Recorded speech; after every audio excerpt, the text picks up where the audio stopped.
जय हिंद।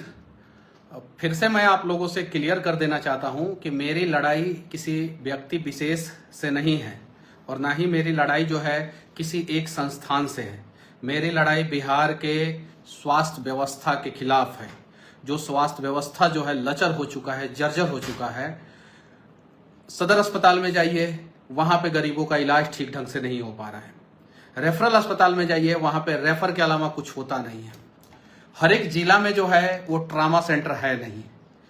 अगर उसके बाद से जो है आप पटना में आते हैं, एनएमसीएच, पीएमसीएच, आईजीआईएमएस और एम्स, तो इन चारों संस्थानों की स्थिति क्या है बताने की जरूरत नहीं है।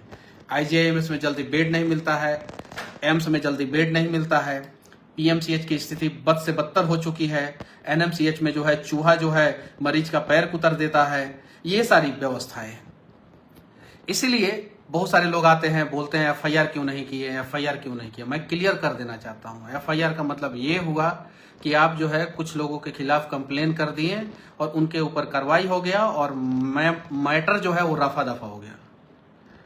मैटर रफा दफा हो गया, वहां से कहानी खत्म हो गई। ये चीजें है।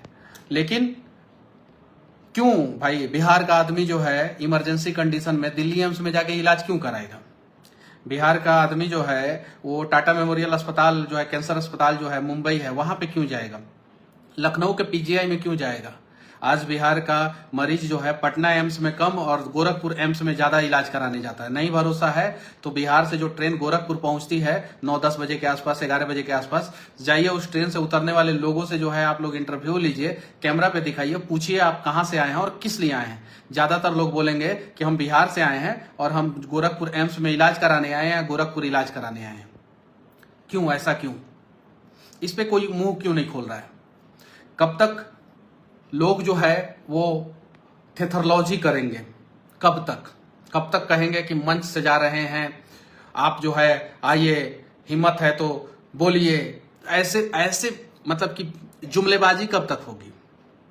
कब तक सजाया जाए मंच? हिम्मत है तो, औकात है तो मंच सजा दिया जाए और स्वास्थ्य व्यवस्था पर डिबेट कर लिया जाए बिहार के पब्लिक के सामने, बिहार की जनता के सामने। हिम्मत है तो, किसी नेता के अंदर अगर हिम्मत है तो बिहार के स्वास्थ्य व्यवस्था पे जो है वो डिबेट करके दिखा दे। पूरे भारत में सबसे खराब स्वास्थ्य व्यवस्था किस राज्य का है? ये जब हम पूछते हैं, देखिए मैं आप लोगों के सामने पूछ रहा हूं, पूरे भारत में सबसे खराब स्वास्थ्य व्यवस्था किस राज्य का है? अगर आप आर्टिफिशियल इंटेलिजेंस ग्रॉक से या चैट जीपीटी से ये सारी चीजें पूछते हैं तो हेल्थ इंडेक्स में जो है वो सबसे नीचे जो है वो बिहार आता है। सबसे नीचे, सबसे नीचे। नीति आयोग जो बोलता है उसमें जो है बिहार सबसे नीचे आता है। पूछिए आप लोग, ग्रॉक से पूछिए, चैट जीटीपी से पूछिए, या जो है सोशल मीडिया पे जाके पूछिए, मेटा का जो है एआई है उससे जाके पूछिए, गूगल पे जाके पूछिए, गूगल का एआई है उससे जाके पूछिए। जब ये सारी चीजें है, भारत का दूसरा सबसे बड़ा राज्य है जनसंख्या के मामले में Bihar, second largest state in India Bihar है पॉपुलेशन के मामले में। और उसके बावजूद जो है बिहार का स्वास्थ्य व्यवस्था अगर जर्जर है, स्थिति खराब है, बद से बदतर है, तो इसके लिए कौन है जिम्मेवार? किससे सवाल पूछा जाए? किससे सवाल पूछा जाए? अब कुछ लोग कहते हैं कॉटन घोटाला। अब जरा सोचिए, इसकी एग्जैक्ट जानकारी तो हमारे पास नहीं है, कोई सबूत नहीं है, लेकिन कहते हैं, कहने वाले कहते हैं कि अस्पताल में जो ड्रेसिंग के लिए जो कपड़ा आता है ना, कॉटन जो आता है ना, कॉटन, उसके नाम पे भी घोटाला हो जाता है। बाकी रामायण में एक उर्मिला थी, शायद से हम पूछते हैं ग्रॉक से, रामायण में उर्मिला कौन थी? अब ये रामायण में जो उर्मिला थी, उन्होंने तो बिहार का स्वास्थ्य व्यवस्था नहीं खराब किया है, लेकिन बिहार में एक उर्मिला है जिसने बिहार के स्वास्थ्य व्यवस्था को जो है बद से बदतर किया है। सारी सच्चाई धीरे धीरे सामने आएगा। जब रामायण में पूछते हैं तो कहा जाता है माँ सीता की जो है बहन थी उर्मिला, लेकिन यहाँ पे कौन सा उर्मिला है, क्या कर रहा है?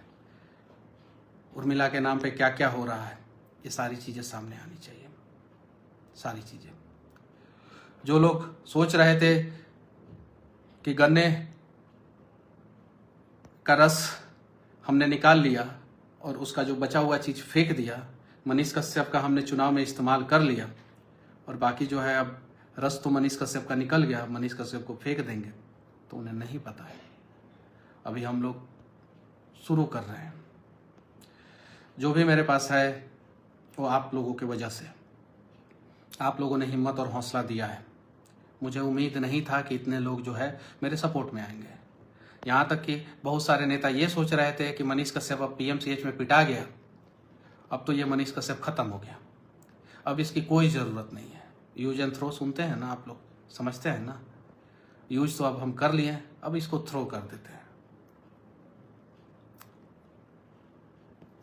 चलिए ठीक है, और बस मैं फिर से कह देना चाहता हूँ, इस परिस्थिति में जिन लोगों ने भी साथ दिया है, जिन लोगों ने भी, उनको तहे दिल से धन्यवाद। सभी भाइयों को तहे दिल से धन्यवाद, सभी भाइयों को। और हाँ, एक लड़ाई है, अब उसके लिए चाहे मुझे कितना भी कोई प्रताड़ित क्यों ना कर ले, वो लड़ाई है बिहार के स्वास्थ्य व्यवस्था के लिए, और वो लड़ाई अब जारी रहेगी।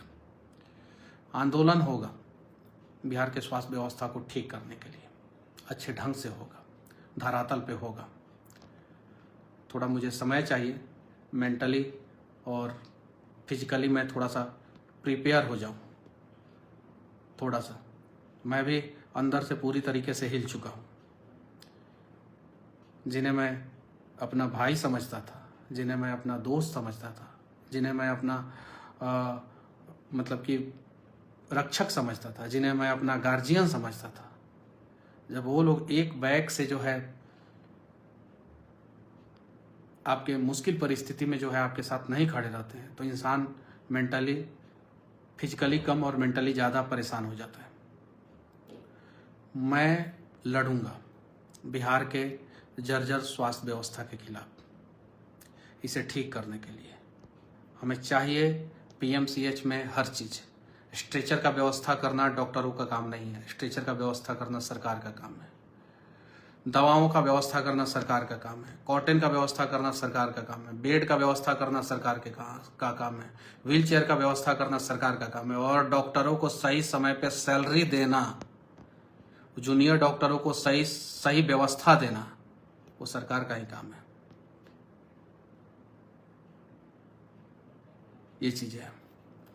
जब सरकार अपना काम नहीं करेगा तो डॉक्टर अपना काम नहीं करेंगे, जब सरकार अपना काम नहीं करेगा तो जूनियर डॉक्टर अपना काम नहीं करेंगे।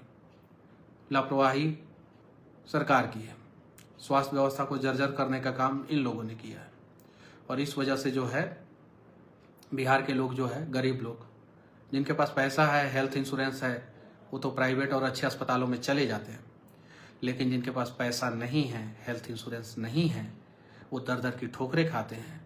अगर उनके पास एकदम से पैसा नहीं है तो बिहार में किसी अस्पताल में, सरकारी अस्पताल में इलाज कराने का प्रयास करते हैं। उनके पास अगर थोड़ा भी पैसा है, अगर शाहाबाद क्षेत्र के अगर लोग हैं तो वो BHU बनारस चले जाते हैं। अगर चंपारण, गोपालगंज, सिवान, छपरा के लोग हैं तो ये लोग जो है वो गोरखपुर चले जाते हैं। शाहाबाद क्षेत्र के लोग BHU बनारस चले जाते हैं, चंपारण और सारण के लोग जो है गोरखपुर चले जाते हैं। नेपाल से सटा हुआ क्षेत्र के लोग जो है बहुत बार जो है नेपाल में जाके इलाज कराते हैं। बंगाल से सटा हुआ क्षेत्र के लोग जो है वो बंगाल चले जाते हैं। झारखंड से सटा हुआ क्षेत्र के लोग जो है झारखंड में जाके इलाज कराते हैं।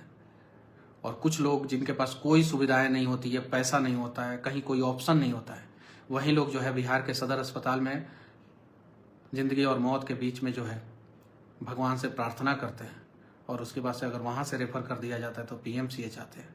और यहाँ पे NMCH, PMCH में क्या होता है बताने की जरूरत नहीं, ये सभी को पता है, बिहार के सभी लोगों को पता है, पक्ष हो या विपक्ष हो, सबको पता है। लेकिन पक्ष और विपक्ष उससे ज़्यादा जरूरी है कि बिहार के लोगों को पता है, जो पक्ष के को वोट देते हैं उन्हें भी पता है, जो विपक्ष को वोट देते हैं उन्हें भी पता है। आप लोगों से एक सवाल पूछना चाहता हूँ, मेडिकल इमरजेंसी अगर पड़ जाए और 10 लाख रुपया का इलाज कराना हो, क्या कीजिएगा आप लोग? बिहार के 95% लोगों को जो है वो खेत बेच के इलाज कराना पड़ेगा। खेत बेच के अगर 10 लाख रुपया का मेडिकल इमरजेंसी पड़ जाए घर पे, 10 लाख रुपया लगे अगर किसी बीमारी में, तो खेत बेचना पड़ेगा। मैं आप लोगों से पूछना चाहता हूँ, चाहे किशनगंज का मुसलमान हो, और चाहे पश्चिमी चंपारण का हिंदू हो, चाहे बक्सर का कोई आम आदमी हो, और चाहे नवादा का जो कोई गरीब हो, चाहे गया का ज्ञान और मोक्ष की धरती का कोई किसान हो, या भागलपुर का कोई मछुआरा हो, निषाद समाज से हो या पासवान समाज से हो, भूमियार समाज से हो या ब्राह्मण समाज से हो, यादव समाज से हो या कुर्मी समाज से हो, अगर 10 लाख रुपया का इलाज कराना हो, इमरजेंसी पड़ जाए, क्या कीजिएगा? 95% लोगों को जो है अपना ज़मीन बेचना पड़ेगा अपने परिवार वालों की रक्षा करने के लिए, सुरक्षा करने के लिए, वरना जो है इन्हीं सरकारी अस्पतालों पे डिपेंडेंट रहना पड़ेगा। तो ये सरकारी अस्पताल में सुधार क्यों नहीं होता? आखिर गुजरात के अहमदाबाद में स्थित अहमदाबाद सिविल हॉस्पिटल जो है, वैसा जो है PMCH में व्यवस्थाएं क्यों नहीं होती है? मैं आप लोगों से पूछना चाहता हूं, जितने भी RTI एक्टिविस्ट हैं उन लोगों से पूछना चाहता हूं, RTI फाइल कीजिए और पता कीजिए कि बिहार के सभी अस्पतालों ने जो है वो पिछले 2 साल में कितना पोस्टमार्टम किया है। बिहार का जितना भी सरकारी अस्पताल है वो पिछले 2 साल में कितना पोस्टमार्टम किया है, जबकि कहा जाता है कि पोस्टमार्टम सिर्फ और सिर्फ 25% केस में होता है, 75% केस में जो है लोग पोस्टमार्टम नहीं कराते हैं। इसी से जो है बिहार के स्वास्थ्य व्यवस्था का जो है पोल खुल जाएगा। कुछ लोग कह रहे हैं कि एशिया का सबसे बड़ा अस्पताल जो है PMCH को बना रहे हैं। अब एशिया का सबसे बड़ा अस्पताल PMCH को जो है इलाज करने के लिए बना रहे हैं कि पोस्टमार्टम कराने के लिए बना रहे हैं? इलाज होना चाहिए लोगों का, गरीब लोगों का। हमारी लड़ाई मैं क्लियर कर देना चाहता हूँ, किसी से नहीं है। हमारी लड़ाई जो है स्वास्थ्य व्यवस्था के लिए है। गरीब लोगों को जो है उचित स्वास्थ्य व्यवस्था मिलना चाहिए, उचित लाभ मिलना चाहिए। बुखार हो जाता है तो रेफरल अस्पताल रेफर कर देता है सदर अस्पताल में, वहाँ तक आते आते आदमी जो है उसको डेंगू हो जाता है। वहाँ से आता है PMCH, उसको जो है अलग प्रकार की बीमारियाँ हो जाती है। चूहा जो है पैर कुतर जाता है। ये क्या है? एम्बुलेंस पे जो है डांस हो रहा है, एम्बुलेंस पे डांस हो रहा है, डेड बॉडी गायब हो जा रहा है। कहावत है एक, जिंदा आदमी 5 लाख का और मरा हुआ आदमी 5 करोड़ का। बहुत पहले का कहावत है, बहुत पहले का। डेड बॉडी कैसे गायब हो गया? तेजस्वी यादव जी ने जिस महिला और लड़के को जो है एम्बुलेंस में भेजा था, उसमें से महिला का डेड बॉडी कैसे गायब हो गया और क्यों गायब हो गया? उस जगह पे किसी की भी मां हो सकती है। मोटरसाइकिल आप लोग चलाते हैं, चलते हैं, मोटरसाइकिल चला रहा था वो लड़का, एक्सीडेंट हो गया। किसी के साथ कोई भी चीज हो सकता है कि नहीं? कल को अगर ये सारी चीजें जो है आप लोगों के साथ हो, आपके परिवार के साथ हो, क्या करेंगे? क्या करेंगे? चलिए एक शुरुआत करते हैं। बिहार के हैं तो बिहार के लिए लड़ते हैं। अगर आप लोग तैयार हैं तो एक बार कमेंट बॉक्स में लिखिएगा जरूर कि हाँ हम बिहारी हैं और इस बार बिहारी बिहार के लिए लड़ेगा, दूसरे लोगों के लिए नहीं लड़ेगा। लड़ेंगे हम लोग इस बार, आर पार लड़ाई होगी अपने हक के लिए, अपने लोगों के लिए, अपने लोगों का जान बचाने के लिए। और जान बचाने के लिए लड़ना गुनाह नहीं है। जय हिंद।